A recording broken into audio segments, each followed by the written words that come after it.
जय श्री राम सभी को। आज हम जान लेते हैं कि पृथ्वी है कब सोई रहती है, कब जागृत अवस्था में होती है। धरती के अणु जो है विज्ञान के अनुसार भी कुछ समय सुप्त रहते हैं, कुछ समय जागृत रहते हैं।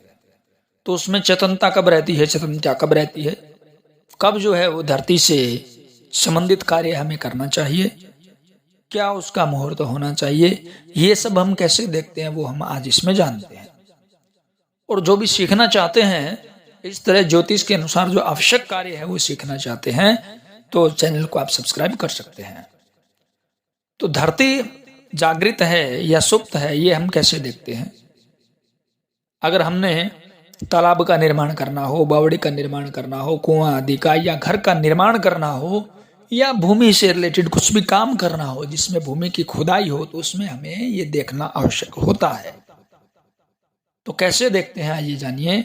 शास्त्र में कहा गया है, प्रद्योतनाथ पंच विशाख नवेन्दु षड विस्मितानि भानि सुप्ता मही निवग्रहम विधेयम त्रागवापी खननम न सस्तम। यानी जितने भी खुदाई के कार्य है उसके अंदर हमें धरती को अवश्य देखना चाहिए, क्योंकि धरती अगर सुप्त अवस्था में है और हम वहां खुदाई करते हैं या धरती के किसी भी प्रकार का कार्य करते हैं तो इससे हमें दोष लगता है, भूमि दोष लगता है, और हमारे द्वारा किए गए कार्य की शुद्धि भी या सिद्धि भी नहीं हो पाती है। क्योंकि जो भूमि के देवता हैं उस वक्त है वो सुप्त अवस्था में रहते हैं, उनकी जो शक्ति है वो सुप्त अवस्था में रहती है, और बिना चेतनता के वो शुभ फल जो है वो नहीं दे पाते हैं, और हमें अपने कार्य के शुभ फल की प्राप्ति है वो नहीं हो पाती है। तो पहले आप क्या करें, सूर्य के नक्षत्र से, यानी सूर्य जिस नक्षत्र में है वहां से गिने, उसको आप एक मान लें। मान लो सूर्य किसी भी नक्षत्र में है, उसको आप एक माने और वहां से गिने। सूर्य के नक्षत्र से 5वें, 10वें, 9वें, 12वें, 19वें और 26वें इन नक्षत्रों में पृथ्वी सोई रहती है।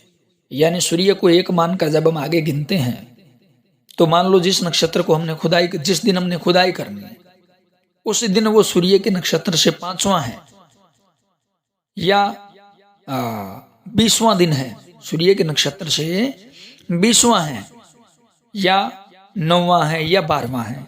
इस प्रकार आप उनको गिन करके देखें। इस प्रकार जो दिन पड़ता है उसमें पृथ्वी सोई रहती है। सोती हुई पृथ्वी पर तालाब का, बावड़ी का, कुआं का, मकान आदि की नींव की खुदाई करना है वो दोषकारक होता है।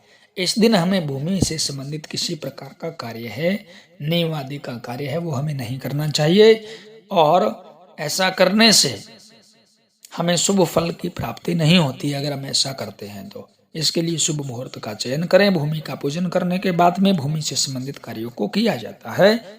और कुछ पूछना हो तो कमेंट बॉक्स में पूछें। जय श्री राम।